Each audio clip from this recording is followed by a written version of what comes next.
Yeah, good morning, everyone. Firstly, thanks for that lovely introduction. And also thanks to the complete organizers for having invited me for this edition of TEDx at Carmel College of Engineering and Technology. In fact, I was mighty impressed with that, theme of this edition, that is Dauntless. When I was given this invite to give a talk on a specific topic, I thought let me connect with that theme with my past experiences of being in the armed forces for 21 years and my subsequent role for another 10 years in different roles in an MSME, Defense Innovation Organization, NGO, and till recently in Technopark. And that's why I thought let me talk about this particular topic, the calm in chaos. So it's basically a leadership trait when the chips are down. Now let us gauge the reality. Uncertainty is quite normal. If you look around globally also, if you look at the geopolitical tension that is going on, or for that matter, if you look into the technological disruptions that are happening now, or population explosion, or anything related to climate change, or anything related to global economy, there is an element of uncertainty. So this is one thing which you cannot actually negate. So you need to embrace uncertainties. Yeah, so uncertainty is quite normal, as I said earlier. So when you find this uncertainty popping up, that is the time when the pressure builds up. And the moment pressure builds up, it not only, tests the systems, even it tests the leaders. When I say system, it could be an organization, it could be an institute. So when the pressure comes up, if it's a weaker system, it can crumble. And if it's a robust one, it can withstand that particular pressure. Similar is the case with leadership. If the leader is resilient, he can withstand that pressure. So that's why that importance of the calm in chaos. Now, how to get that thing, right? The first and foremost thing, what I'm going to talk will be basically from my soldier's instinct. Train hard. There is no other shortcut. Preparation is the key because that is one thing which actually builds that instinct. If you look at even in armed forces, we have got a set pattern of getting trained. So we have got some element of physical training, we have got some element of equipment training, something related to weapon training, we have got something called as night training. Then of course there are PT, drill, games and all those things. So there is a set pattern of training. So that sort of a preparation makes you a lot of confident and it enables you to take on pressure. So that is one thing which you should actually inculcate in amongst yourself also. You might be in your learning curve in the respective institutes, or few of you might be professionals also. So this is the learning curve. Try to pick up the nuances of the knowledge that has been imparted to you, and be serious about it because you have to apply yourself. You need to identify what could be the practical solutions that can emanate from whatever academic knowledge that you are getting. That will sail through. Second point is regarding consistency and discipline. When you say consistency, it is basically rehearsing, repeating the entire thing. Even in armed forces also, we have certain things which is supposed to be done on a daily basis. Certain things may be on a weekly basis, fortnightly basis, monthly basis or a quarterly basis, but there has to be a pattern. The moment you start rehearsing, the moment you start repeating that entire thing, it actually gets etched in your mind. It will become like a habit. So that gears you to take on or withstand pressure. Building resilience. Building resilience is something like, when things are not going your way and you are hit hard, that is the ability to spring back. And that is a character. Right? So, every mission will not be a success. Even in armed forces also, we never had, full success everywhere. You will encounter certain level of failures. But believe me, if you're given your 100% for a particular task, in spite of that also, if you're failing, there is tremendous amount of learning. That is why you need to enjoy your failures as well. The next point is more related to empowering the edge. When I say empowering the edge, if you're working as a team, if you are delegating certain things to your teammates, give them that flexibility to explore on their own. give them the required resources that they want, and give them that freedom to work on their own. And that's how you start building a wonderful team. So you have to remove those shackles so that they work in such a way that they come out with results for you. The next important thing apart from training is building the trust, which we call as camaraderie, the sense of belongingness to an organization, institute, whatever you want to say. I put a picture there. It is actually a snapshot from the training ground, from the academy, where you can see a group of cadets who are holding a cycle. So this cycle is the means of transportation in the academy to go from one training area to the other training area, because it's a big area which is there. So to travel from one training area to the other training area, you need a bike. But there is a ground rule of how to ride the bike. Riding solo is prohibited. You can only ride the cycle as a squad. When I say squad, there has to be minimum 4 people, 4 cycles. That makes a squad. 4, 5, 6, 7, and the moment it becomes 8, you can split into 2 squads of 4. So that is the ground rule. I still remember my first day in the academy when I was given this bike.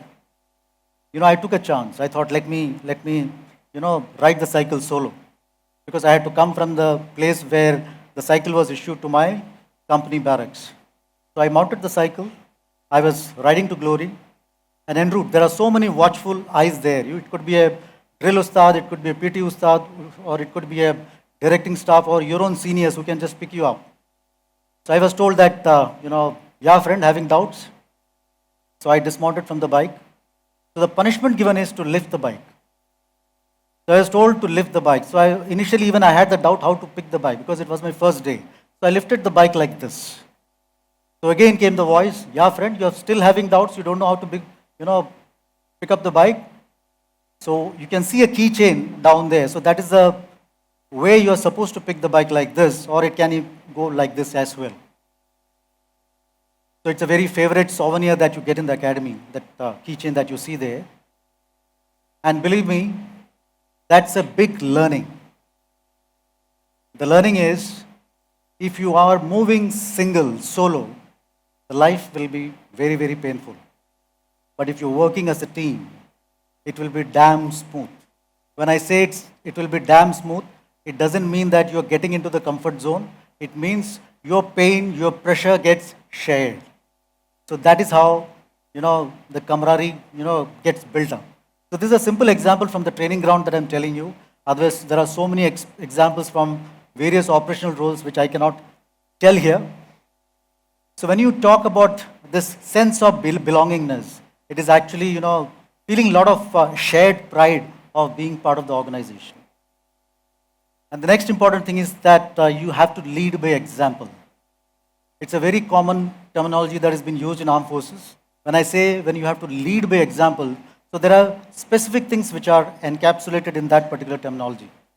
First is basically you have to be upright, integrity, accountability, a character, competence, and a very, an ability to walk that extra mile to help your own subordinates, your own peers.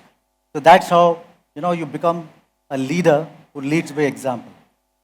All these generations have come in different, times. I'm a Gen X. My son is a Gen Z. Recently I was part of a panel discussion also, wherein we had representation from all the 3 generations. And I was representing Gen Z, and there were other 2 panelists. And believe me, for most of my time, I was speaking for Gen Z.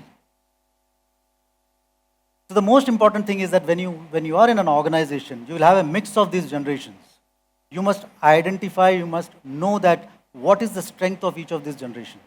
When you talk about Gen X, they have come at a time which was more like an analog era. We talked more about resilience, we spoke about stability, all those things. When you look at Gen Y, it was like, handing over the baton from one generation to the other generation. That was more aligned with, exploring things, because internet had just come in. So there was a lot of exploration which was going on. And then came, Gen Z. And yours is a time when, there is a lot of disruptions. So agility is the most important aspect. So as a team, when you have got three different generations, there is a requirement of a lot of cross-level learnings because there is a need of learning of all those things which has been an experience for the previous generation, and also there is a requirement of some element of reverse mentoring also by the current generation, maybe from the Gen Z towards Gen Y and Gen X. So that is how as a leader you can actually bridge the gap, and that is very much required. We in the armed forces, we are used to be keen observers because we have to anticipate uncertainties, anticipate situations. Things can go haywire in case you are not prepared to take on those eventualities. So that's why that importance of having a visibility towards the three realms in the world. One is the physical realm where you are living, where you are staying, right?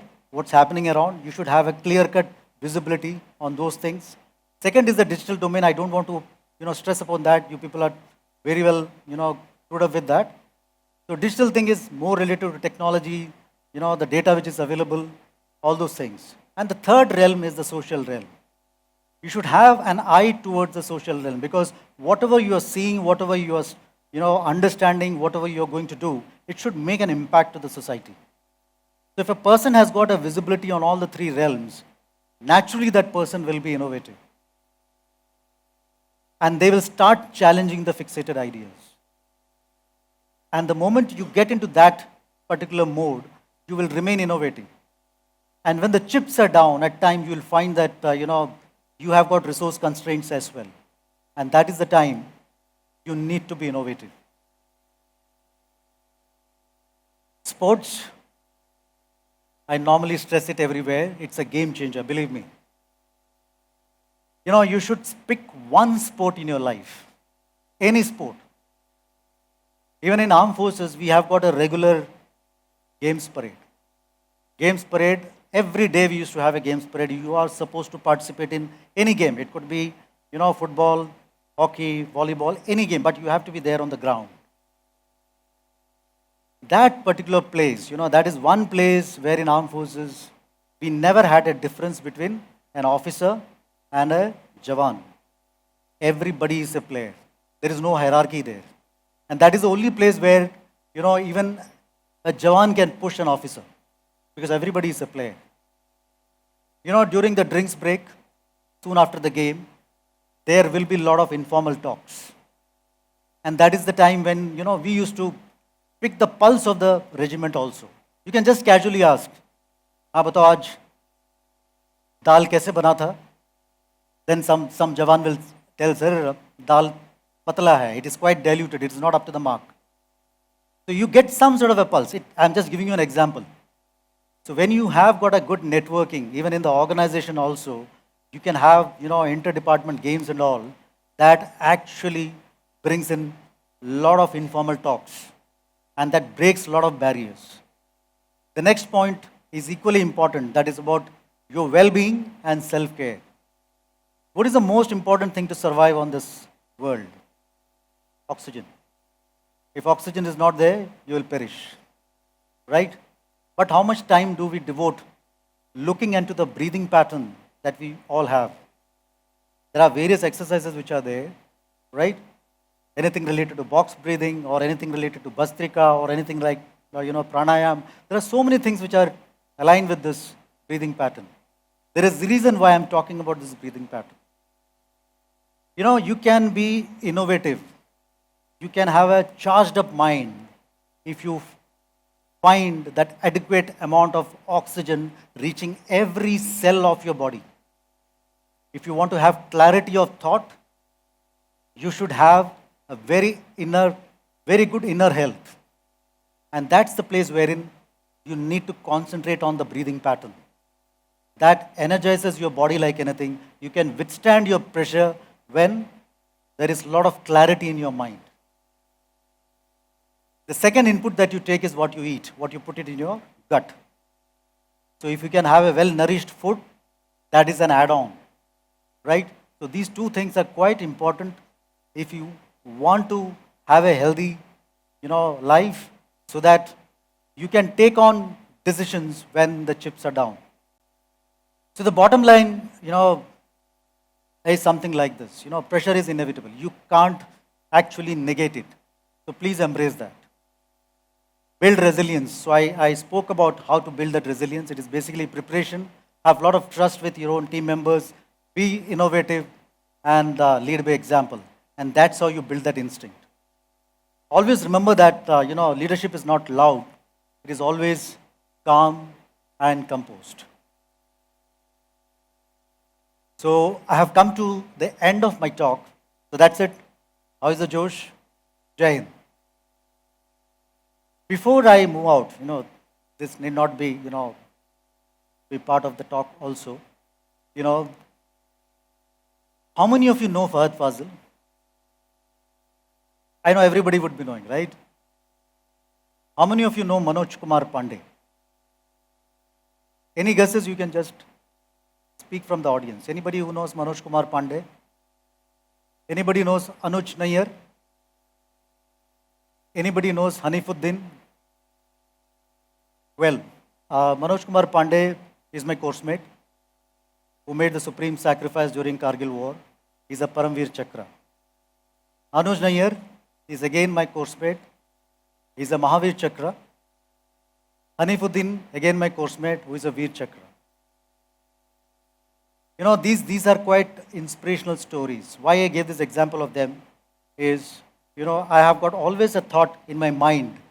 The current generation is the best generation to take the country forward. During that time also, there was always a comparison between generations. But believe me, even at that point of time,